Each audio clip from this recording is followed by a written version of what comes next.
धनखड़ की बीमारी शरीर की है या राजनीति की? तो हुआ वही जो भारत की राजनीति में अक्सर होता है, कुछ अचानक, कुछ अनकहा और बहुत कुछ अनसुलझा।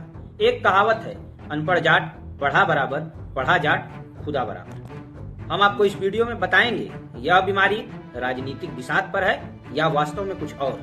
जम्मू कश्मीर जैसे राज्य को अलगाववाद, आतंकवाद से मुखर विकासवाद पर चलाकर विकास के नए आयाम स्थापित करने वाले मनोज सिन्हा या बिहार चुनाव की वजह से पिछड़ों के बड़े चेहरे कर्पूरी ठाकुर के पुत्र हरिवंश, नीतीश कुमार, शशि थरूर या दलित चेहरा मायावती। आइए विस्तार से जानते हैं। मेरी बेइज्जती जितनी करनी हो कर लो, जयराम रमेश, पर जाट की बेइज्जती, किसान की बेइज्जती, हमारे समाज की बेइज्जती मैं बर्दाश्त नहीं करूंगा। आहुति दे दूंगा पर बर्दाश्त नहीं करूंगा।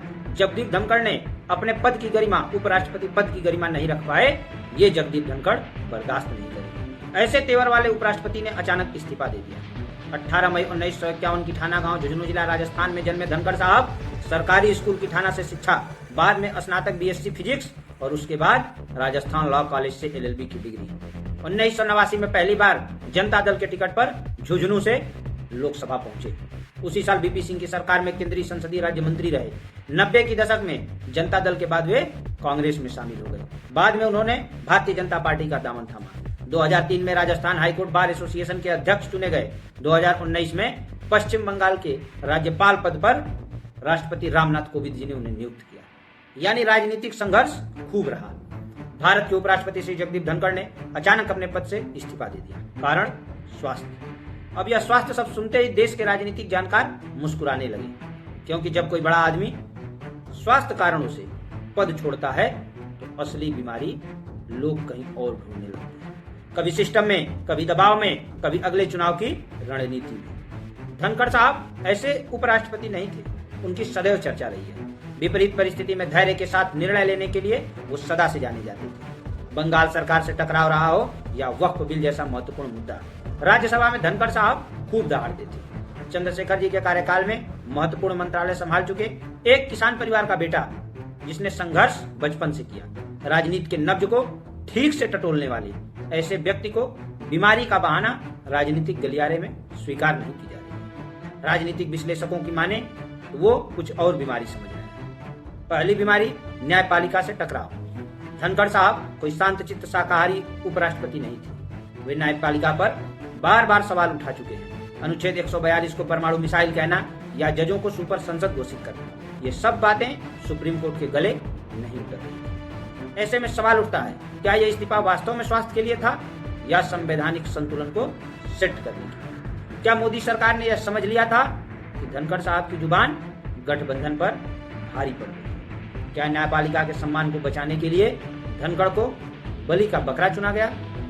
दूसरी बीमारी, बिहार में चुनाव है और बिहार का चुनाव नजदीक होने के कारण एनडीए गठबंधन स्वयं को कमजोर महसूस कर रहा है। ऐसे में यह इस्तीफा पद खाली करने का यज्ञ है, जिससे किसी जदयू नेता को उपराष्ट्रपति बनाकर बिहार के समीकरण को साधा जाए। डॉक्टर हरिवंश राज्यसभा के उपसभापति हैं या रामनाथ ठाकुर, कर्पूरी ठाकुर के बेटे। ये दोनों नाम ऐसे हैं जो वोट भी दिला सकते हैं और राज्य में जातीय संतुलन को भी ठीक कर सकते हैं। तीसरा नाम मनोज सिन्हा का है। मोदी अमित शाह के बेहद करीबी केंद्रीय मंत्री रहे। जम्मू कश्मीर के उपराज्यपाल, अपने सामर्थ्य का लोहा मनवा करके जम्मू कश्मीर को हथियार से अलग विकास के पथ पर संचालित किया।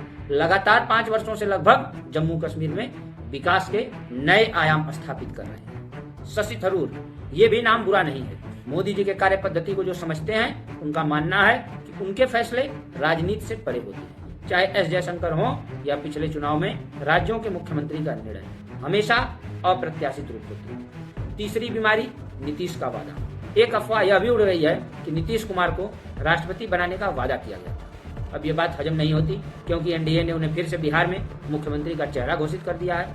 पर राजनीति में वादे निभाए कब जाते हैं? यहाँ तो वादों से पहले ही पतंग काट ली जाती है। और वैसे भी मोदी सरकार को सरप्राइज फैक्टर के लिए ही जाना जाता है। कभी नोटबंदी, कभी अनुच्छेद 370, कभी 3 तलाक, कभी वक्फ बोर्ड। ये सब से पता चलता है कि क्या अगला सरप्राइज नीतीश कुमार होंगे। और आखिर में टाइमिंग भी बीमार की। धनखड़ साहब ने उस दिन इस्तीफा दिया जिस दिन मानसून सत्र शुरू हुआ।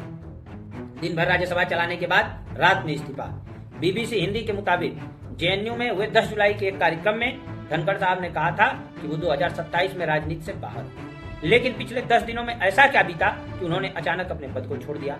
मतलब शरीर दिन भर ठीक था, पर शाम होते होते दिल ने कहा अब और नहीं। आप इस वीडियो को ज्यादा से ज्यादा शेयर करें, कमेंट करें, लाइक करें और हमें अपना समर्थन जरूर दें। अगर कारण स्वास्थ्य भी होता तो क्या वो सत्र शुरू होने से पहले या बाद में नहीं छोड़ सकते थे? ऐसी टाइमिंग अक्सर किसी स्क्रिप्ट की तरफ इशारा करती है। बीमारी शरीर की नहीं, राजनीति की है। श्री धनखड़ साहब का इस्तीफा एक व्यक्तिगत फैसला भी हो सकता है, पर एक राजनीतिक समीकरण भी हो सकता है। स्वास्थ्य कारण, न्यायपालिका पर टकराव, बिहार चुनाव की बिसात और भाजपा की सरप्राइज नीति और सब कुछ मिलाकर के इसे एक बहुत स्तरीय घटना बनाते हैं। सवाल यह है, क्या इस इस्तीफे की चुप से ज्यादा चुप्पी बोल रही है या वो बयान जो प्रेस में दिए गए हैं? कहानी अभी खत्म नहीं हुई, पर्दा जरूर गिरा है। आगे वीडियो में जरूर आपसे हम विस्तार पूर्वक चर्चा करेंगे। धन्यवाद। जय हिंद।